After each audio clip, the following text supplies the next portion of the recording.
walked through sunshine, we stood in rain. We've danced in joy and we've wept through pain. Through every valley, through every climb, a love eternal stands the test of time. Faith, fun, and forever love, built on grace sent from above. There's storms that shake through skies that clear. His hand has held us year by year.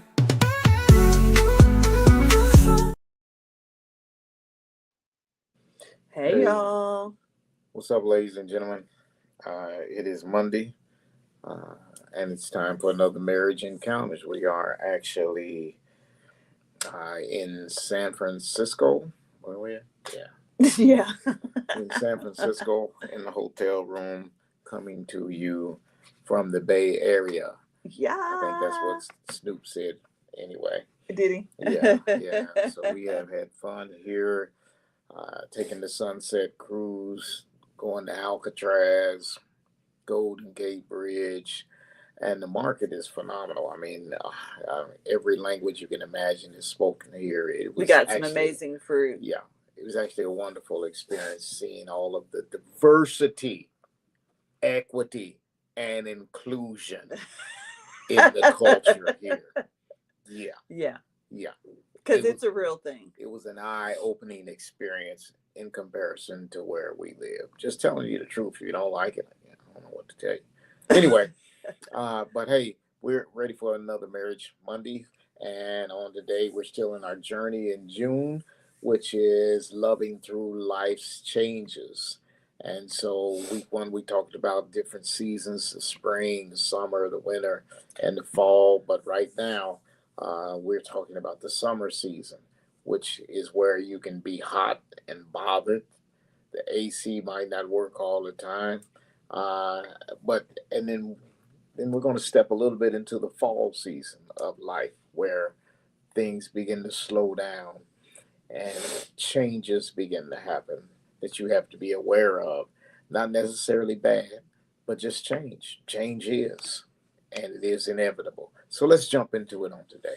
Yeah, today we're going to talk about fall season, and it is, if we think about the fall, I kind of like the fall because it's where you can start wearing sweaters and boots, and there's beautiful colors because you don't wear boots? No, but in San Francisco, you can wear sweaters right now. Boots in the winter, in the summer. It was cold.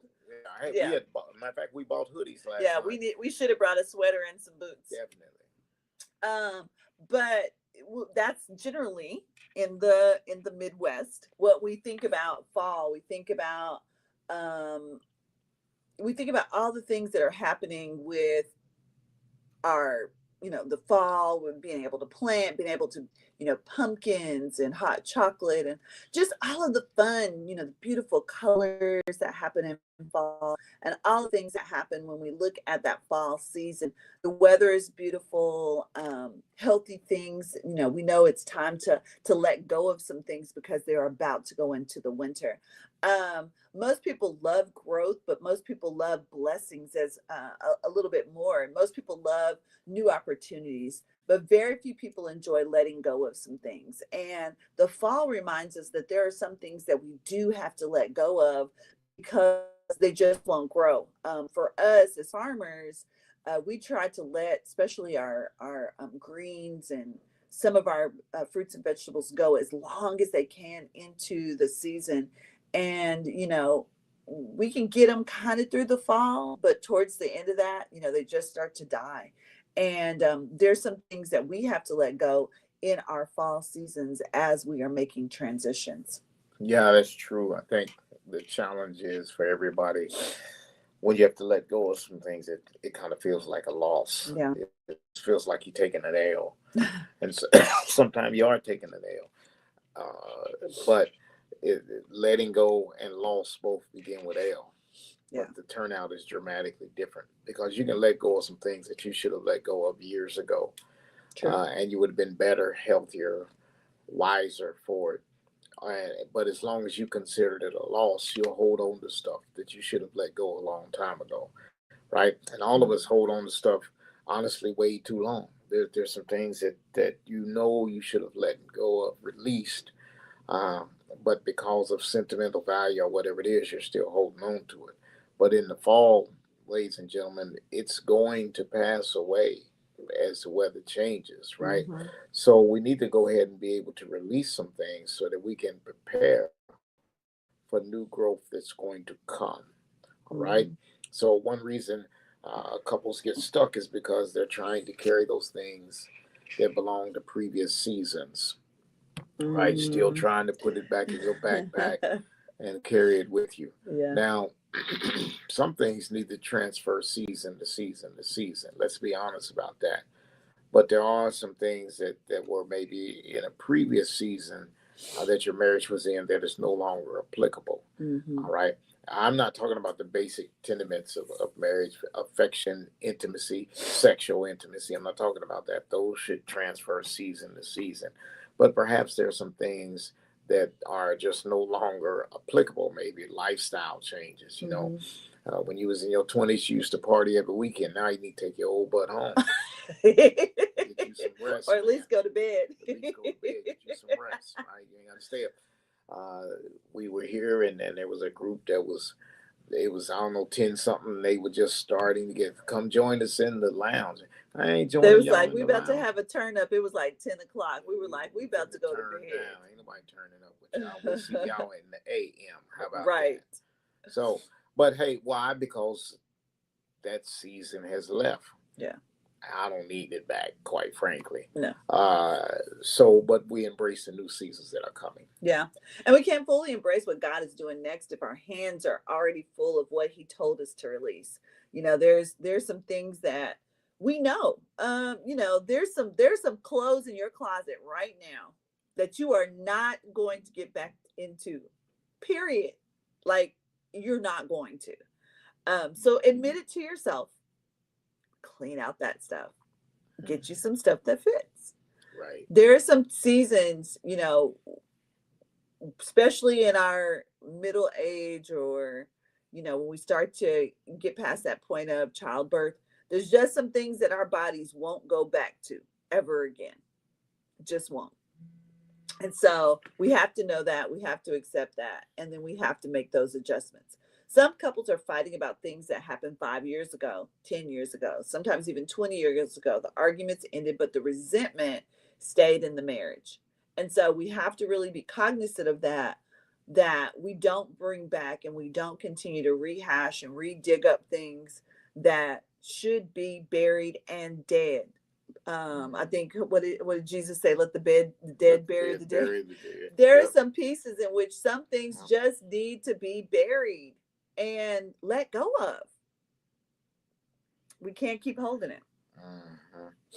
So, you cannot heal what you continue to reopen, right? I mean, now that's kind of an oxymoron because sometimes you need to peel the scab off of something so it can get air, so that the air helps with the healing piece of it. But we're talking about reopening old files that are logged in your memory, right? Old algorithms that are stuck in your memory, and you're trying to open them back up and relive those experiences and or just revisit those experiences. Those are the things that we need to just deep six it and let it go. But the challenge is how do you release something and let it go where it doesn't come back to haunt you anymore. Well, one of the number one things you do is you got to stop rehearsing it. Whatever you rehearse will remain fresh in your mind, right? That's why if you sing in a choir, you go to rehearsal. Why? Because the rehearsal keeps the words fresh in your mind.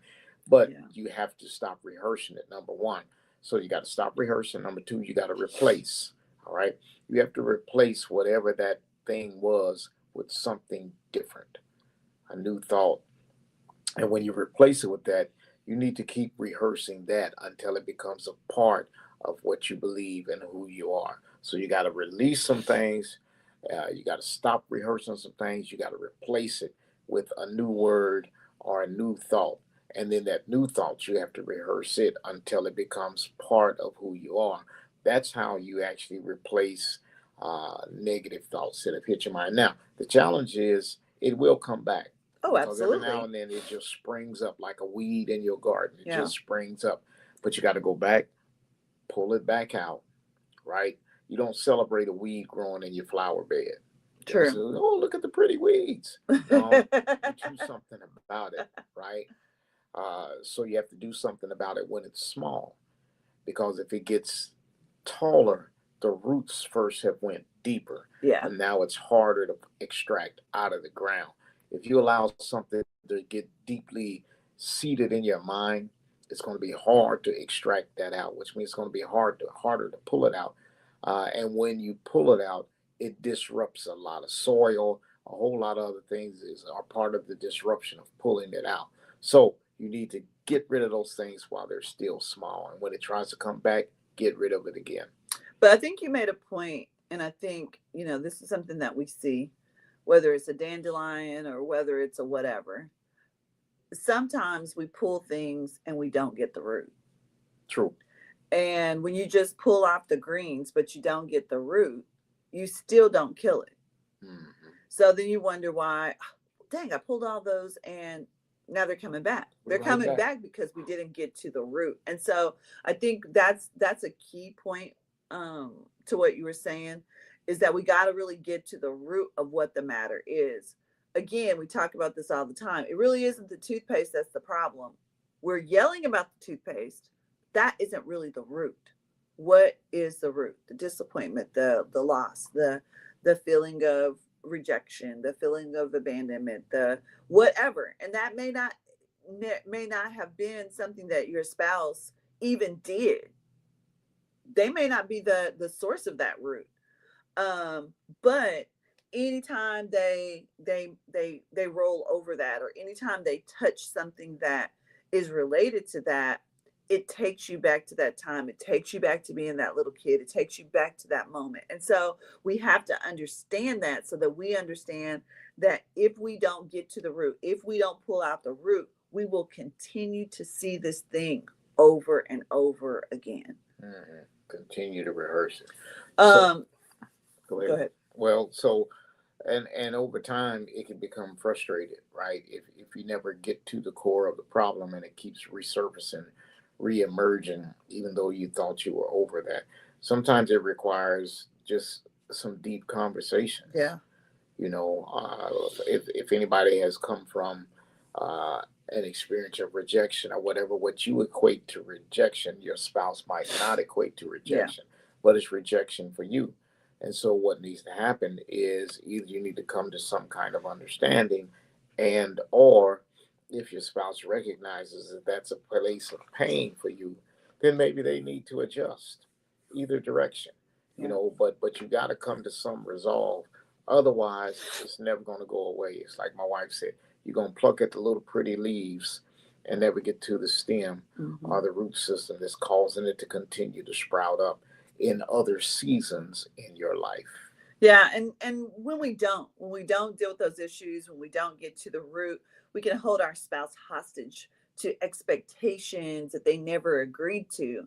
And then we're comparing our marriage to, the people that we see on social media. Spoiler alert, most of those people on Housewives are not even married. Yeah. Right, right. So, when we think about the things that we see on television, when we think about things that we're seeing on social media, when we're thinking about, people that are, giving you books and 12 ways to be married, and they've been married for 15 minutes. Come on now. Right. Come on. Come on. Comparison can steal our joy. And so stop looking at anybody else. You are a marriage of one. Mhm. Okay. The three of y'all are joined into one, you and your spouse and God. That is a threefold cord. That is one. You are the only people in your marriage. There is nobody else in your marriage. Your marriage does not look like anybody else's. Your marriage should not look like anybody else's. You shouldn't be copying off of anybody else, because God put you all together with unique ideas and unique personalities, Skill sets, unique abilities. backgrounds, and He's put you together for a reason, to be an impact on the world. And so there's nobody else. Nobody else's marriage looks just like yours. So don't stop comparing. Stop looking definitely listen to what people are saying in the married people that have been married for a considerable amount of time. Hear what they're saying, hear what they're telling you, but know that everything that everybody is doing or everything that everybody's suggesting may not necessarily work for your marriage. And everything that you're seeing, because you can be watching and you say, "Oh my God, that couple looks so happy together." They boyfriend and girlfriend, right? Well, or they get off the socials or get off the television or whatever, cuss each other out and go their own ways. You Right, don't know what's right, happening behind right, closed doors. right. So let go of who they used to be. Often as we grow, as we evolve, as we get into new stages, there are things of who we used to be. Maybe when you were younger, there are things that you could do that you just can't do anymore, or there are immature ways in which you behaved. But as you've grown, as you develop, things have changed, and so I can't keep holding you hostage at 50 to what you were doing when you were 25. Yes, maybe there was some infidelity or there was some things that happened in your early 20s when you were out and you were still kicking and you were thinking that you was still single and you was married. Yes, there could have been some issues. Now at 50, we shouldn't be having those same things. Okay, Mhm. so make sure that we're not, as a person has evolved, as a person has changed, that we're not still holding them to something that they're not anymore. We are hoping that they've grown. Now, if they haven't, then call them on the carpet. But we're hoping that, as we've matured, as we've grown, that things have changed. So make sure that we are having realistic expectations for our spouse. So another thing is to stop demanding the person from 20 years ago.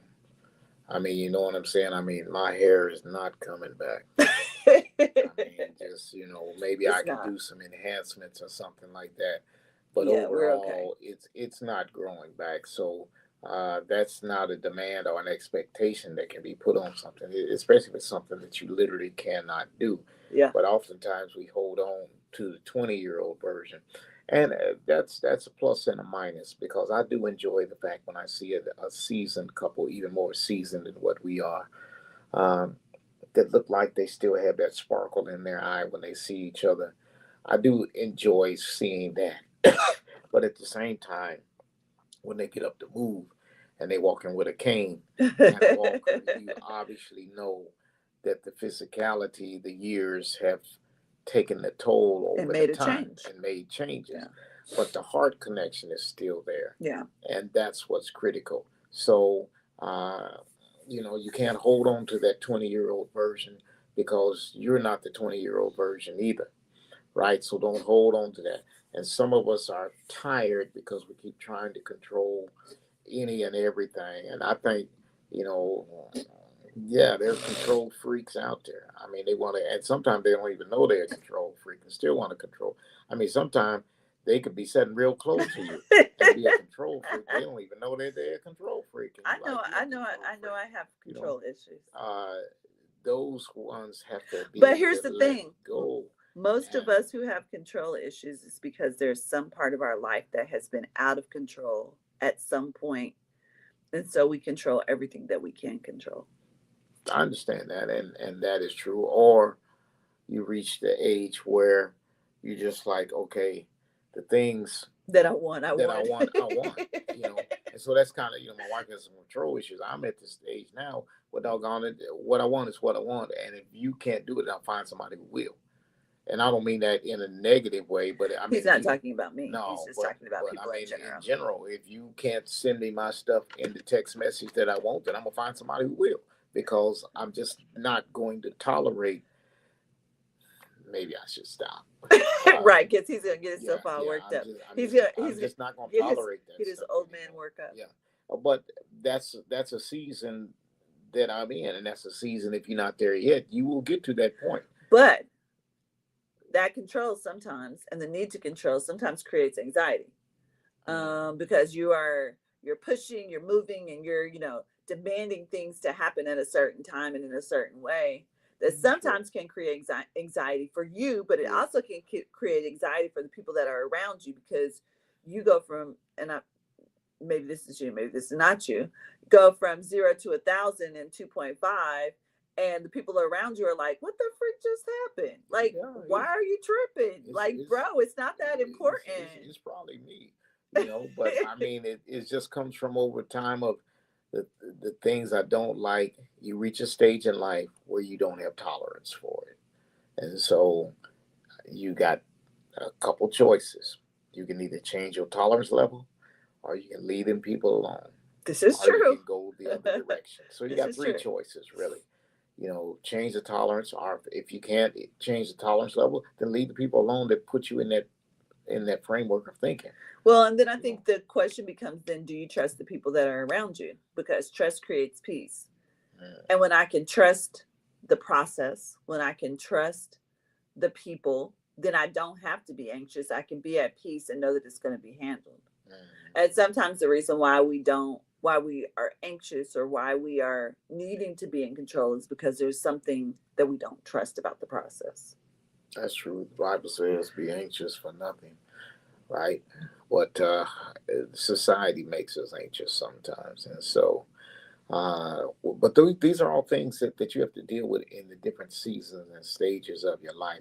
And we are sometimes transparent, maybe a little too transparent on some stuff, because this is real life. This is real marriage. This is not the sugar-coated candy dumplings version of it. You know what I'm saying? This is not the 2 years in and we still grown folk business. We still having sex in every room version. Yeah. This is been through the fire, been through the tests, lost loved ones, buried loved ones, have changed mentally, physically, all of those things that if you keep hanging in there, you will experience. Yeah. So we're not bringing you the downside of marriage. We're just telling you about the reality of it. And again, this is our marriage.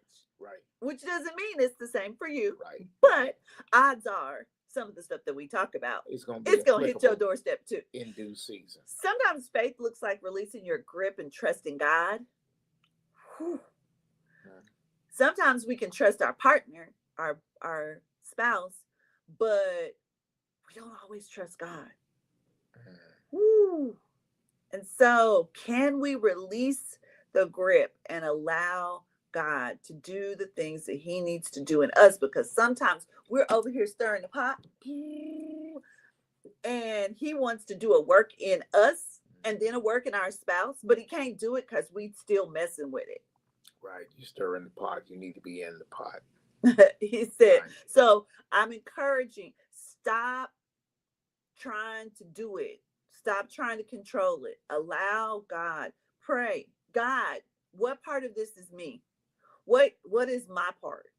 And then what is my spouse's part? God, help me to have the wisdom to know what to do, to know what to say, to know when to just shut up and go somewhere and sit down. Or what is it, that I need to be encouraging my spouse to do? Or how can we, what are the things that we need to be doing to make our marriage better, to make our marriage stronger?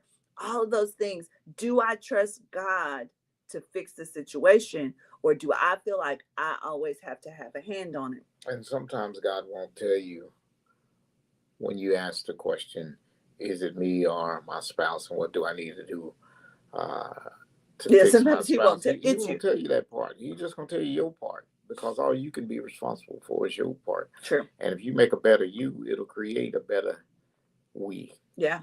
And if both of you do the same thing, the outcome's going to be where you want it to be. So, oftentimes, because, you can get angry quite often. And, but I have to ask the Lord, okay, is this me or is this the situation? Because, I can trip. I'm telling the truth. I can be tripping, and so I try and ask the Holy Spirit, is this a me issue or is this a situation issue? And if it's a me issue, then I need to take it down 1,000 because it's not being generated from my spouse or whoever the other person is. It's just reflective of what's going on, what's stirring inside of me. And it could have been that I just had a bad day. But as you go through changes and seasons, for some reason, as you become an older adult male, that gets amplified. Well, I don't think it's just men. I think as you become older, you just don't tolerate the foolishness no more. Right. And so there's just some stuff that you just are like, I'm not getting ready to do this. You're not getting ready to talk to me like that. You're not getting ready to treat me like that. You're not getting ready to misuse my money like that. All of those things. I mean, I think it's all of that. Our hormones change, and there's just some stuff that we ain't getting ready to tolerate. Right. And I think it comes in from this perspective of thinking about how do we make room in our lives for the things that are necessary versus the things that we believe that we pack it with. There's a lot of things that we do. We pack our lives with so much stuff, especially when we have young kids. There's always something to do. There's always a game to go to, or a recital to go to, or something to something to something to something. And then, how do we, as we get a little bit older, as we transition from, having those kids in our homes, maybe even at a place where you may be taking care of, or caring for a parent, or caring for younger grandkids or whatever. But how do we make room? How do we weed out? How do we make the space for the things that we need? Trees don't lose leaves because they're dying. They lose leaves because they're preparing for a new season. So we know that in the fall season, the leaves fall off. They're beautiful on the ground, but they're not, the tree isn't dead. The tree is just dormant because it's preparing itself. It's getting good rest. Yeah.